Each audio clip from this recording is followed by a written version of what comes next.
Good morning, everyone. Hope you're all having a wonderful day today. Today, we're going to be talking about Axil hearing protection. Now, before we get into the video, if you want to help us out, you can, of course, like, share, and subscribe, as all that sort of stuff is free and does help us out quite a bit. You can also comment literally anything down below. On top of that, there's also my website where theoretically something is possibly in stock.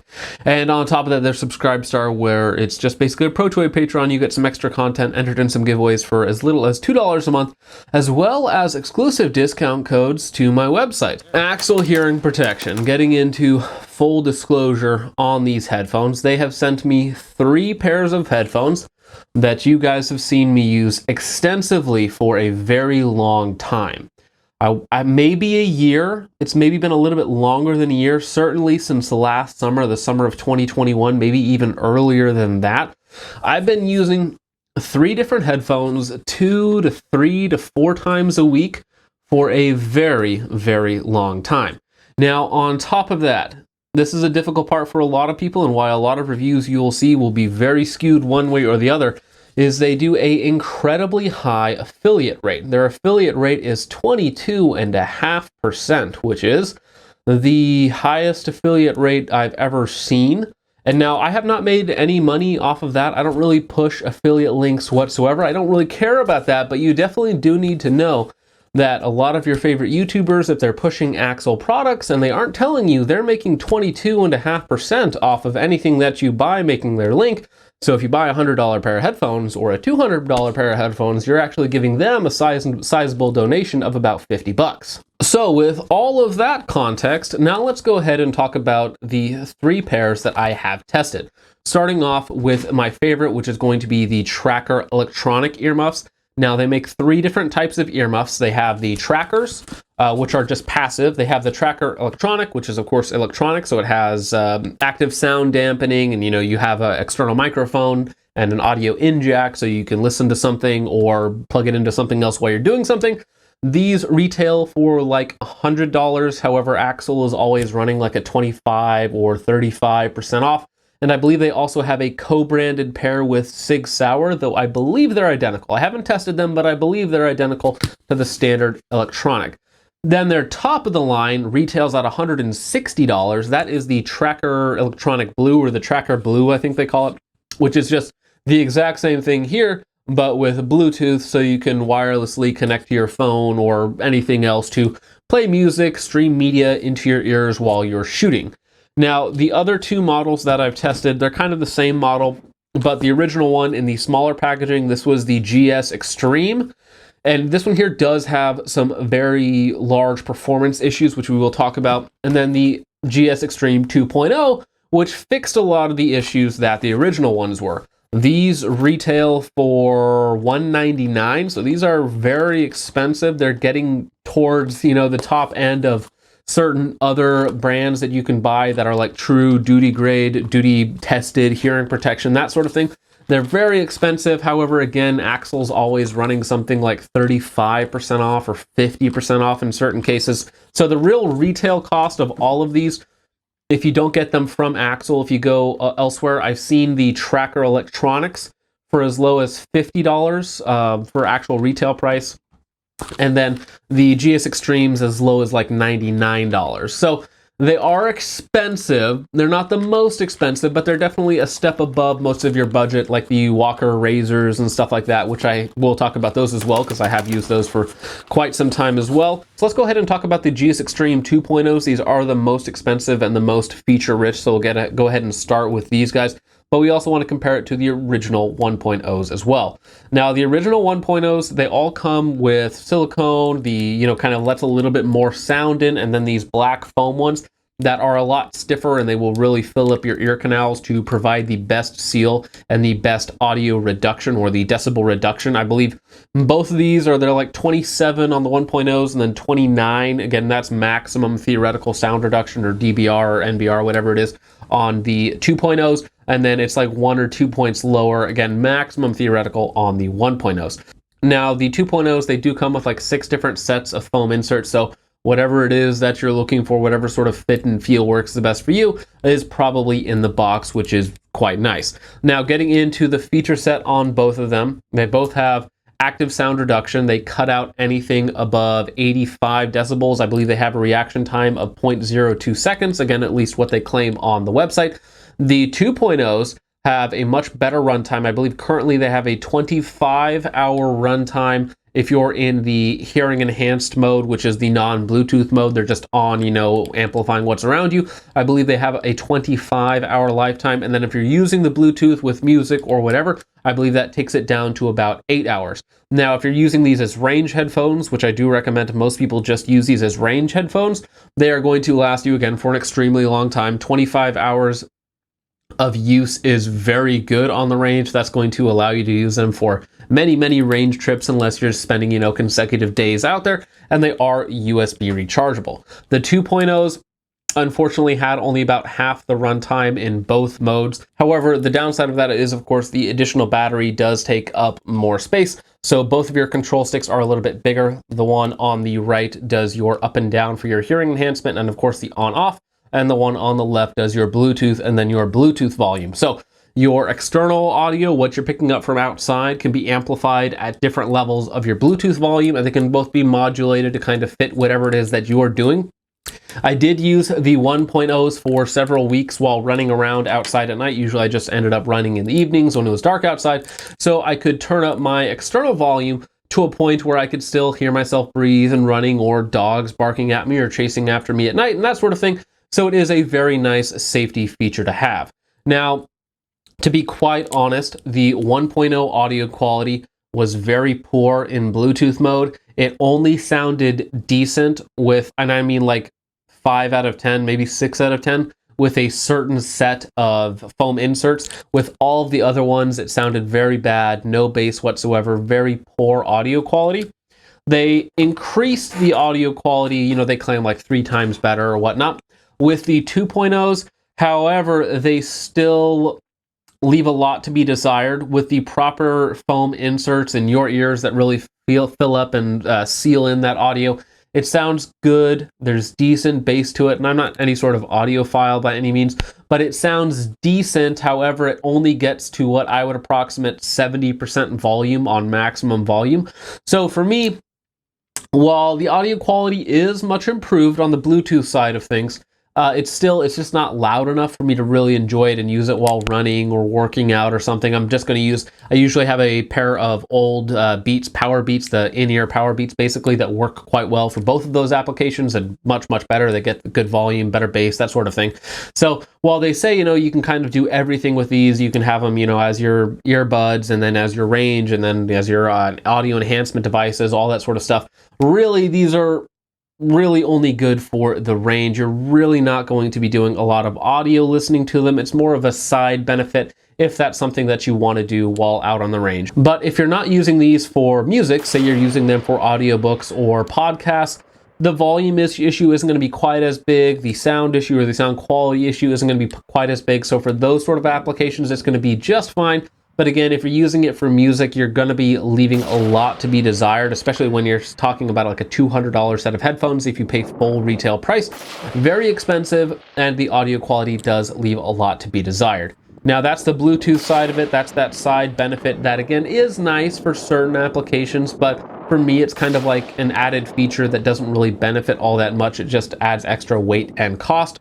Now, on the audio enhancement side of things, the external microphones that has 2 of them, one on each ear, so it has true stereo audio enhancement from external sources. It is very loud, much louder than you will ever need it to be. Most of the time, I do not have it on max volume. It's down 2, 3, 4 steps, depending on what I'm doing. And the Axil 2.0s actually came with these nice kind of wind filters on either side. So it comes with little like Velcro, not Velcro, but it comes with like a sticky side. And so you can actually cover up the microphones with these 2 little like wind filters, and they actually work fairly well. So when I'm on the range, sometimes it is quite windy, you can still maintain a decent level of audio quality while shooting and other things, and you're not going to be hampered too much by wind or other things like you will on certain cheaper headphones. So on the audio enhancement side, the quality is fine, you know, because you're picking up on a very small, very tiny microphone amplified into very small speakers. I believe these are 6.5mm speakers that they fit in here. But the audio enhancement side of it, for shooting applications is very good. It's clear enough. The response is good. There's not any sort of like noticeable delay. And again, you can make it much, much louder than natural. So you can like boost your hearing quite a bit. Now, one thing that I do want to say about all of these headphones, and other people have noticed as well, is whatever sort of circuitry or electronic, the wiring that's in here is not very well shielded. And what I mean by that is if you turn these on around a lot of other electronics, especially on the trackers, it's very noticeable on the trackers, and you turn up the volume, you will start to get an almost immediate hiss or whine. And that's due to some sort of electric interference. So like right now I'm in my room and I have my computer and like 100 other electronic devices on in here at this current moment, probably frying my insides. But if I turn these on, I will get a high-pitched whining sound, and the louder I make them, the more obnoxious it will become. So that is a downside of these. But again, if we're talking about just a range application or using these as shooting earphones, that's what I would use them at. I wouldn't use them as like standard earbuds, listening to music, that sort of thing. They would not be, you know, quote unquote daily drivers for me in any way, shape, or form. The audio quality is not really there, and they have a lot of other features that are going to make them much better for shooting applications, and they are very good for shooting applications. Now, when we talk about actual usability when shooting, these are going to be very, very good with a couple small caveats. So because of course you don't have big muffs around your ears, it's going to be very easy to get on target with a rifle. They're really not going to interfere with your rifle whatsoever, so you can shoot, you know, from any position, and your earmuffs really aren't going to come loose or get bumped off or anything else like that. And so these are going to maintain a consistent level of audio reduction, whereas depending on your head position, depending on what you're doing with your rifle, you might actually bump your right or left earmuff, depending on what hand you are, of course. You might actually bump that off a little bit and not maintain a consistent level of hearing protection. Now, that is the main advantage of the sort of in-ear style of headphones versus like the big overmuffs. Now, the downside of these sort of very long wires that they have on these headphones is that they almost always seem to get caught up in something. So if I have them on and then I have the wires straight behind my head, if I'm using a sling, as I'm using the sling, it likes to catch the wires and kind of pull them back forward and then pull it out of my left ear, which is a little bit obnoxious. If I'm running them forward, then they like to get caught up in how I'm shouldering the gun, because of course you have these large dangling battery packs and control sticks sitting like right here if you have them in front. So it can be annoying. Now, I would still say overall it's much less interfering than having, you know, big earmuffs on your ears, but there are still minor annoyances. And as long as you get them set up properly, if you're running them behind, you probably stuff them in the back of your shirt, sweatshirt, or whatever you're wearing. The best thing that I actually found to do with these was when I was wearing a beanie. So I have my ears in under the beanie, and then I actually just stuff the wires up and over into the beanie, and it would mitigate all of those issues completely. So while these are better in a lot of ways than standard earmuffs, there still are minor ergonomic complaints, again, depending on how you're setting your stuff up. So if I had to give the Axil GS Extreme 2.0s a rating in terms of their audio quality, I would say for their audio, like music quality, it's probably like at a 5 out of 10. And then for like actual range use and that sort of hearing protection, hearing amplification, I would say it's closer to like an 8, 8.5 out of 10, that sort of thing. Very good, especially for range use, and they're very usable, and which is why I will continue to use them for a while after this video. I'm not planning on getting rid of any of these. They are very nice for what they are. They're just not perfect, and so I don't want to make it seem like these are better than they are. On range use, I would say they're good. They're 8, 8.5 to 10 for what they're designed for. However, that kind of secondary Bluetooth application really isn't as usable as some people like to make it out to be, especially for the money that they're asking for these headphones. Now, getting into my favorite Axil product, this one here is, of course, the TRACKR Electronic. Not the Bluetooth version, just the standard electronic version is fine. I don't need the Bluetooth for what I'm doing. Now, if I was shooting exclusively by myself in the woods, then maybe I would want Bluetooth if I was just getting bored or something like that. It helps to pass the time, that sort of thing. But for how I use these headphones, the Bluetooth doesn't add any sort of benefit to me. Now, as I mentioned earlier, the street price on these is anywhere from like 50 to 60 bucks, and for that price, this is a very good value. Now, the best feature about these headphones, for me personally anyways, is that these are the most comfortable pair of headphones that I own. For instance, the walkers that I used to always use, I used to exclusively use them. They have much smaller ear cups, and the padding on them leaves a lot to be desired. Now, they do make aftermarket gel cups for them to make them a little bit more comfortable. However, these ones here from the factory are very large. They're probably about 20 to 30% larger in terms of volume than the standard walkers. And on top of that, I have worn these up to like 8 to 10 hours at a time, and these do not hurt my head whatsoever. They do, of course, have kind of a wire band with very decent padding on top, and the walkers would give me a headache after like an hour or two at most. And these, again, don't really give me any of that sort of fatigue, at least not as quickly as the walkers do. For like short day trips and stuff like that, these are extremely comfortable. And with that larger size, they're still not terribly thick.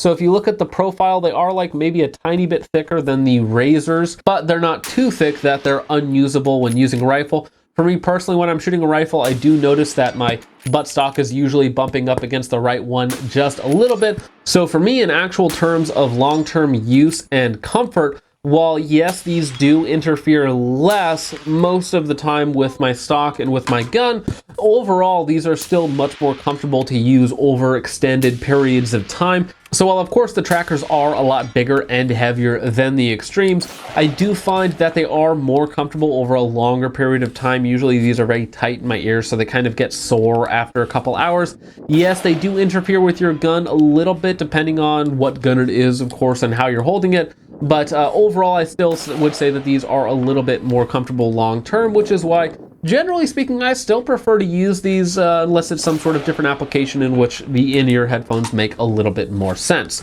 Now, another benefit of these for me personally is that I shoot a lot. I shoot 1 to 2 to 3 days a week sometimes. Lots of rounds, thousands and thousands of rounds every month, and I know that hearing damage adds up over time. So I should be doing what I can now to protect it. And the trackers have a dB SNR of 25, which is usually like 2 to 4 points higher than some of the other hearing protection on the market. So these guys are helping to take an additional bit of that hearing damage off, because I know if I continue to shoot as I am right now, by the time I'm 50, 60, 70, I will have anywhere from moderate to severe hearing degradation if I don't do a lot now to protect it. Now, for some people, if you don't shoot as much, maybe you shoot once a month or once every 6 months, more realistically, you don't need to go out and spend a lot of money on headphones dedicated to shooting if you're not really going to be using them all that much. So maybe picking up a couple pairs of walkers for like, 30, 40 bucks each makes a lot more sense. For me personally, since I shoot a lot more and I am much more concerned about comfort, the Axil trackers are extremely comfortable, at least for me. They provide a good amount of hearing protection without interfering too much with my gun. So if you were going to pick up an Axil product, my money would be on the TRACKR Electronics, especially if you can find them at a retail price of like 50 to 60 bucks. I do think at that price, they are a good value. Something that I should also mention is that I did used to use Walker, the razors, the slim versions, basically almost exclusively. I've had 3 or 4 different pairs. However, currently I only have one working pair, and again, this one here is 2 to 3 times as comfortable as that, and it has held up extremely well in whatever sort of weather, rain, snow, anything over the last. This one here is the one I've had the longest. This one here has been extremely usable. I've replaced the batteries 4 or 5 times. It has an external battery tray, 2 wind filters on either side, so it has true stereo hearing. Now again, the audio quality, the audio amplification on it isn't all that great. If you have it just a couple clicks up above where it needs to be, it will start to whine on you quite a bit, which can of course be a little bit annoying. So while these are not perfect headphones by any means, for me the main benefit is the additional hearing protection and of course the comfort that you get with the Axils. So with all of that out of the way, guys, I do want to thank you guys for watching. Let me know what you guys think of the Axil hearing protection, any of their hearing protection models, in the comments down below, or if there is a different, better brand that I should be checking out. But once again, with all that out of the way, guys, I do want to say thanks again for watching. I will see you guys in the next one. Peace off.